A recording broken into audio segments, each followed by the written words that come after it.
Hi, so today we're going to talk about how to go about selling your home yourself with bypassing a realtor.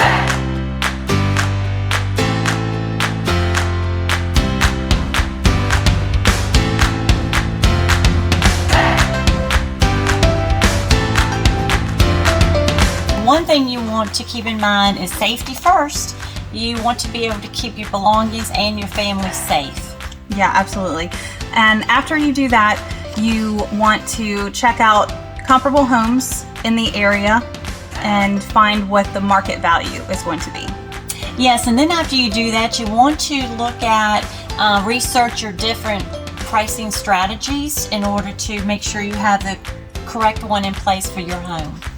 Right, and then after you've decided which strategy you want to do and checked out comps, you will determine the purchase price of your home based on the condition and those comps that you pulled earlier. Absolutely. And then you're going to want to research staging techniques so you can maximize the interest in your property. Right, another great way to maximize interest is going to be to schedule professional photographers or videographers, since majority of people are going to be shopping online first. Absolutely. Then you're going to want to prepare and sign residential property disclosures, your lead-based paint disclosures if that's necessary, septic disclosures, historic disclosures. There's all kinds of stuff legally that you need to disclose when selling a home that you'll have to be aware of. Right, so once you have all of those prepared, you'll get your home package with all of your disclosures, reports, any property or neighborhood information that you would want any potential buyers to look at when they come in. Yep, and then once you finish that, you're going to write up your description, highlight the features of your house, give facts on the house, why you love your house. You're just setting a story for anyone that's going to be browsing the internet trying to find a home that would be a good fit for them. Yeah, that way your house stands out. After that, you are going to install that for sale sign and put some directionals so people know where that house is located. So the next thing you're going to want to do is go and pay to put your listing out on the local MLS and other internet services for house searches. Yeah, Zillow, Trulia, things like that. After you do that, you can have a little fun with marketing your home. So on social media, you can ask friends to share your post, make some property flyers. So if people want to drive by and get some information, you can put that out in the boxes at your sign. Yes. And then once your house is out on the website, get ready to start answering your phone, because you're going to get a lot of phone calls, a lot of emails, possibly texts from buyers or buyers agents, because some are going to call and say, hey, will you pay my commission for me bringing a buyer? So you're going to have to answer a lot of questions, a lot of phone calls. So just be ready for that. Fun times. Yeah, I think that's one thing that we haven't touched on yet is a lot of buyers are completely unfamiliar with the whole buying process. So a lot of them are already working with realtors.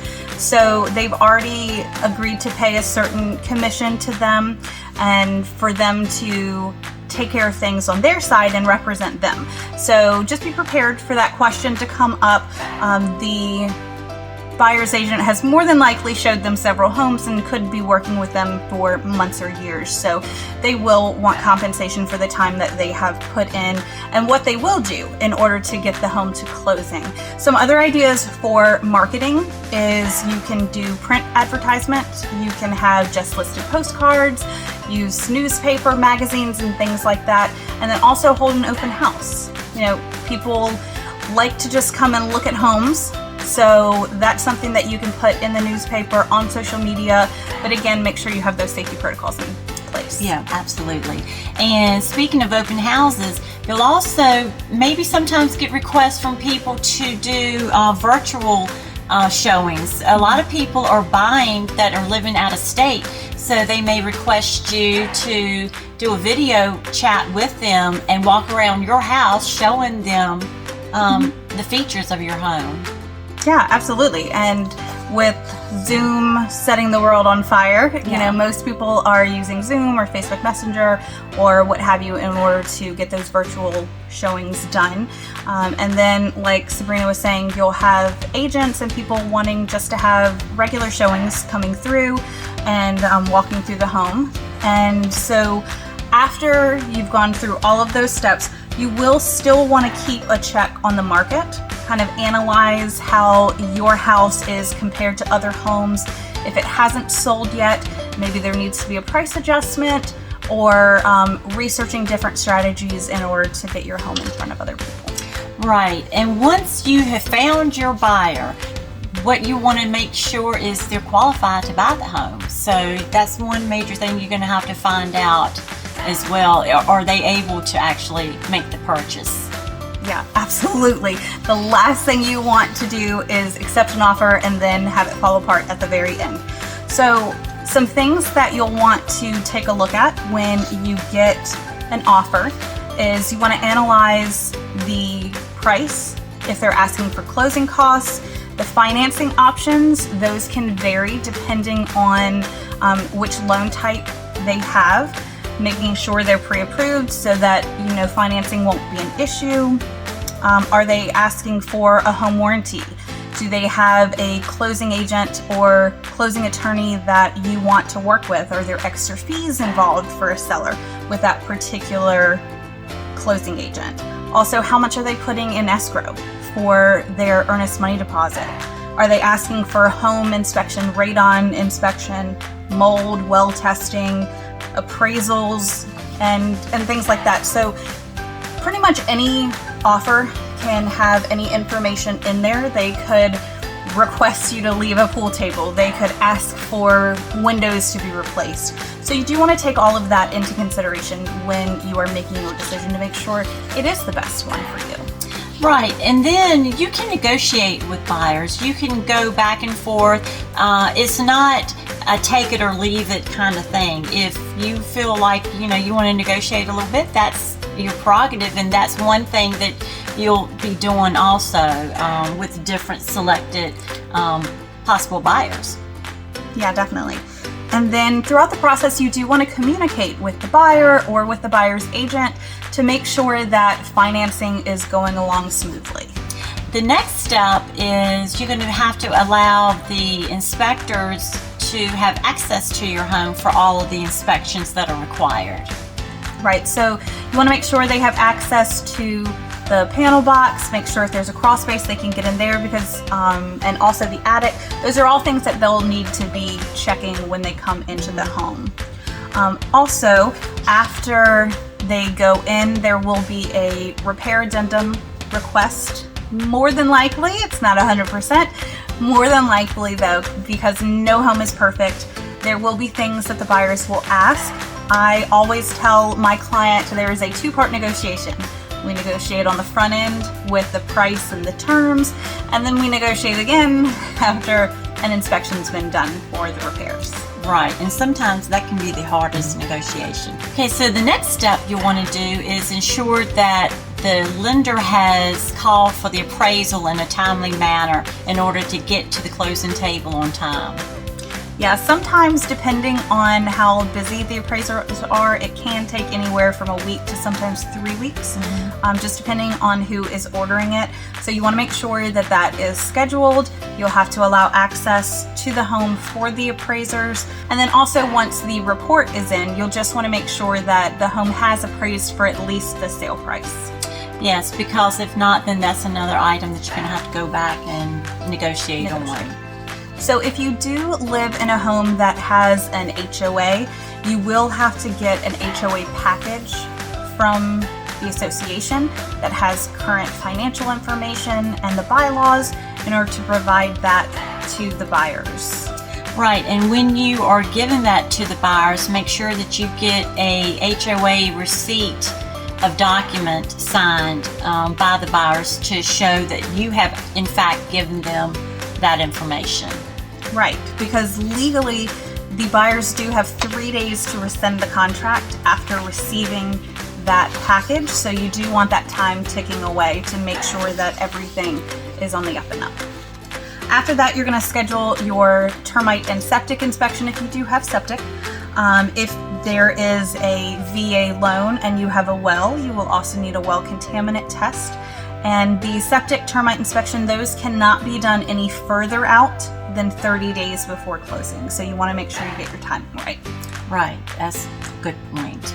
Another thing you want to do is send all their inspection reports and receipts to the closing agency rather, so they will have that on hand and know that all of those have been taken care of.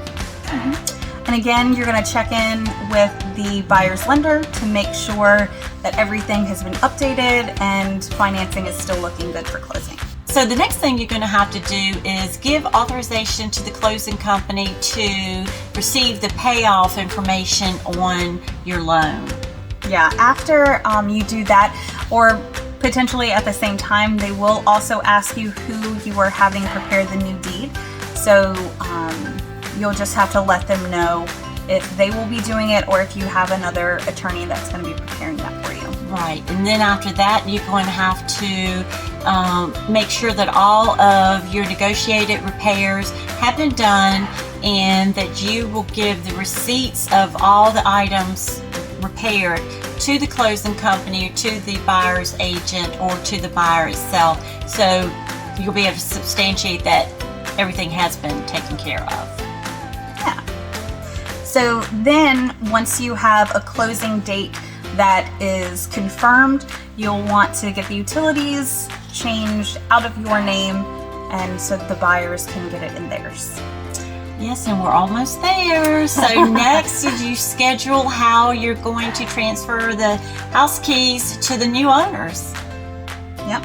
So if you want to do that when you go to close and you want to leave them there, that's fine. If they're going to be picking them at the home, up at the home, whichever you decide is going to be best. Yeah, but I think most people do just when they go to the closing, the sellers to sign, a lot of times they'll just leave the keys at the closing company for the buyers to come at their signing and pick them up. Yeah.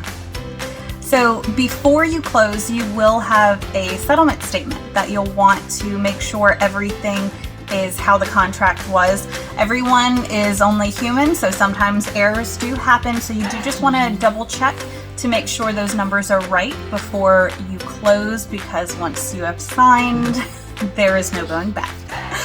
So some things that you'll take a look at are the price for the deed prep. There'll be a grantor's tax that you'll have to pay, any outstanding taxes, outstanding HOA dues, or the price of the package. Most of the time, that along with the termite and septic and well contaminant test, you can have them take it off at closing, so you don't have to pay that right up front. Also, you will double check if there was a buyer's agent. You'll double check to make sure that that commission is written out correctly. Any seller credits that you guys had agreed to in the contract, or if you agreed to pay closing costs, that should be on there. If there was a home warranty that you were paying for, that is in the contract. Also, if there is a settlement agent fee for signing at the company. Then of course your mortgage payoff that they have received. If they are wiring the funds, there will be a fee typically for wiring funds. And then anything else that you guys could have agreed to in the contract. Right, and then you get to the point where you schedule the closing day. You'll have to contact the closing company and schedule a date and time for you to go in to sign the seller's portion of the documents. Usually the closing companies like the sellers to come in either the day before or the morning of the closing for the buyers. Yeah, that way if you're going to be dropping your keys off, they're already there when the buyers go. Yeah. For sellers, it is usually pretty fast. Buyers are the ones that have to sign all of the paperwork for the loans. Exactly. So you will probably be in and out of there in 10 to 15 minutes, if that. So after it's all scheduled, you just show up with the keys if that's how you are getting them to them. You sign everything away and you have just sold and closed your home all by yourself. Exactly. So you know what's next? The celebration. Right? It's a long journey. Yeah. So congratulations. You worked hard for that. Exactly. All right, guys, that's it for now. We hope you found that helpful. If there's any other questions that you have about real estate or anything else we can help you with, you can just feel free to comment below.